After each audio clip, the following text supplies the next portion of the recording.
loialitate, respect, ajutor, apreciere, profesionalism. Trăim un secol al vitezei, al eficienței și al performanțelor pe toate planurile. Intri în cursă sau rămâi în urmă abandonat. Ce fac vârstnicii în acest parcurs? Unde este locul lor? Dacă nu mai pot fi membri activi ai societății, îi excludem? Sunt părinții și bunicii noștri. Sunt familia noastră.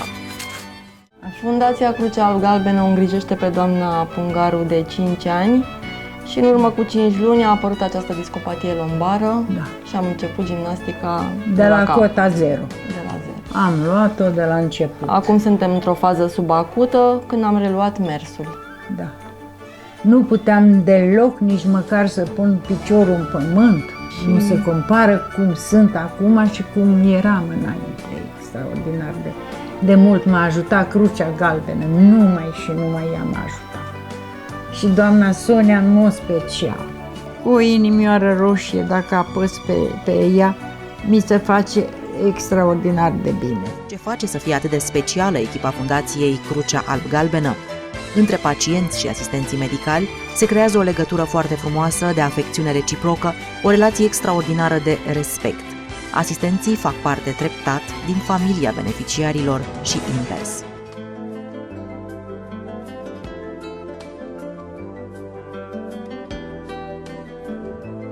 Ați dormit bine? Da. Durerea am mai avut? La piciorușul meu. Ați venit dumneavoastră la mine în casă, e clar. Mi-au scăzut toate. Au scăzut toate. Da. Omul bun cu suflet bun. Ia să vedem și mâna. E perfect. Eu am foarte multe de spus despre dânsa. Este un om extraordinar. Un om încercat de viață din toate punctele de vedere. Nu vreau să plângeți, vă rog. Că mă face și pe mine să plâng după aia. Nu dă bine aici două plângăcioase. Cu toate astea, așa cum o vedeți acum, tot timpul este cu zâmbetul pe buze, indiferent cât de multe dureri ar avea și are niște dureri, credeți-mă. O găsesc foarte puternică, o găsesc tot timpul zâmbitoare și chiar dacă plânge, își șterge lacrimile și are puterea să zâmbească în continuare și asta este extraordinar de mare lucru, chiar și pentru mine, pentru că în momentul în care intri în case în care nu vezi decât durere, nu vezi decât suferință, faptul că oamenii mai au puterea să zâmbească în atâta durere și suferință este mare lucru. Pacienții sunt singuri, chiar dacă au copii, pacienții sunt singuri, ori sunt dezinteresați copiii, ori sunt plecați, ori au rămas efectiv singuri, i-au părăsit, au plecat. Iar dumneavoastră sunteți o norocoasă, știți că din sunteți toate o norocoasă. punctele de vedere și pentru faptul că a intrat la mine în casă. Zâmbetul este reciproc, tratamentul este de cea mai bună calitate, ești plină de profesionalism.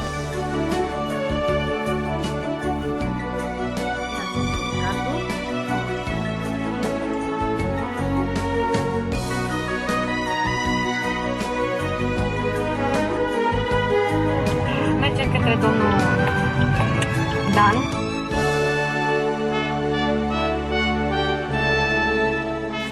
Deci din clasa 10-a, un macedon mi-a spus următorul lucru pe care am să vă rog să-l rețineți.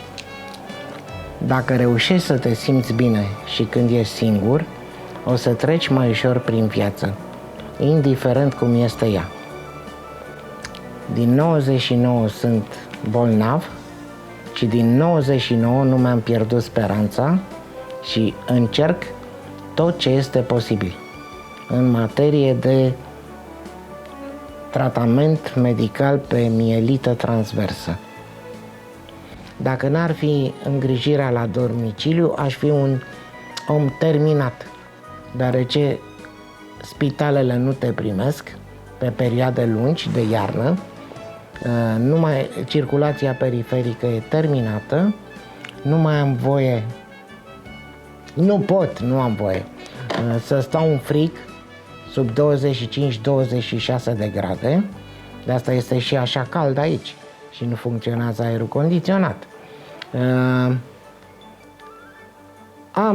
Tot ce pot să fac este să mai fac gimnastică cât de cât, să fiu ajutat de îngrijirea la domiciliu, care mă ajută pentru psihic fantastic și am fost ajutat nu numai eu, ci fiul meu și mama mea, deci toată familia mi s-a acordat ajutor. Cu toate astea, Încă mai zâmbesc. chiar zâmbește. Da. Chiar zâmbește. Eu n-aș mai fi putut nici să respir, sincer. Dacă părinții pot rămâne acasă prin ajutorul specializat acordat de echipa fundației, viața devine pentru ei mai ușor de suportat, dar și plăcută. Gata. Asta a fost tot. Să nu mai purtați acest elastic strâns, că obstruează circulația. Nu găsesc mai slabe. Pentru mine Dana este foarte, foarte importantă. Sunt destui oameni care au nevoie de îngrijire la domiciliu. Am și stimulator cardiac. Știți câți ani am? 87. Apăsați pe acest buton. De ce Fundația Crucea Alb-Galbenă? Pentru că această echipă nu reduce omul bolnav și în vârstă la noțiunea de pacient sau beneficiar, ci el este privit și tratat în integralitatea lui ca om. Prin această echipă de oameni profesioniști, familia devine conștientă că o îngrijire specializată însoțită de vorbe blânde, uneori chiar de o îmbrățișare, poate prelungi viața unui om.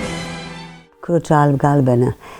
Întâi am aflat că există, de la prieteni, care m-au asigurat că au avut de-a face cu un personal foarte bun, foarte competent, foarte compasiv. Pe urmă m-am informat, că avem internet, ne informăm. Și pe urmă am avut bucuria să-i cunosc. Sunt într-adevăr așa cum se spune că sunt. Foarte buni, foarte competenți, compasivi, omenoși. Ce să mai vrea un pacient decât să aibă de-a face cu asemenea oameni? Și după cum vedeți, galbenul e culoarea mea preferată.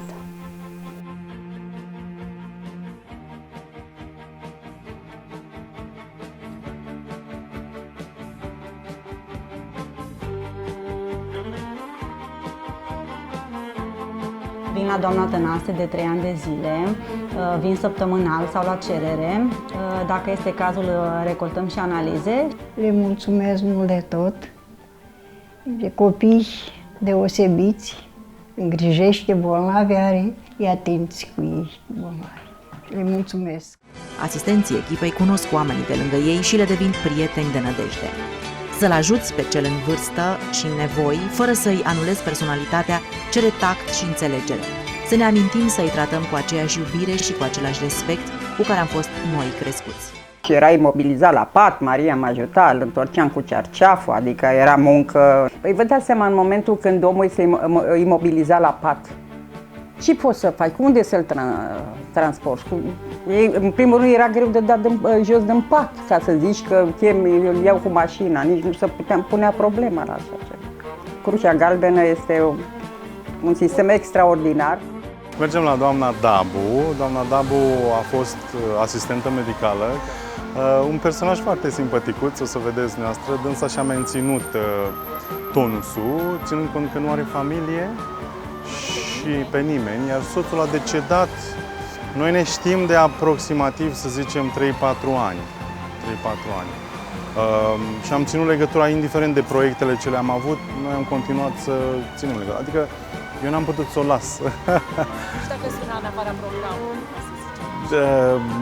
Vă dați seama că dacă suna cu un motiv. Dânsa este de un bun simț și din comun. Și atunci eu știam că nu mă sun așa doar pentru un chat din ăsta așa, fără însemnă, pentru conversație. Și întotdeauna i-am răspuns și întotdeauna am discutat. Bine, lucruri mărunte, dar vedeți, omul singur simte nevoia să se mai consulte cu cineva. Asistenții medicali și sociali ai fundației fac cu dragoste ceea ce le place. În acele momente, ei arată realmente cine sunt și ce simt. Când ne pasă de cineva, dorim să-i acordăm tot ce este mai bun, cu atât mai mult cu cât este vorba de părinții sau bunicii noștri. De ce nu încercăm să empatizăm cu ei? Fundația Crucea Alb-Galbenă este o oază de profesionalism îmbrăcat în omenie, într-o mare a vitezei și a concurenței neloiale. Din 1996 ne punem în slujba binelui, alinăm suferința la domiciliu. Suntem o echipă, dovedim excelență, profesionalism, umanism.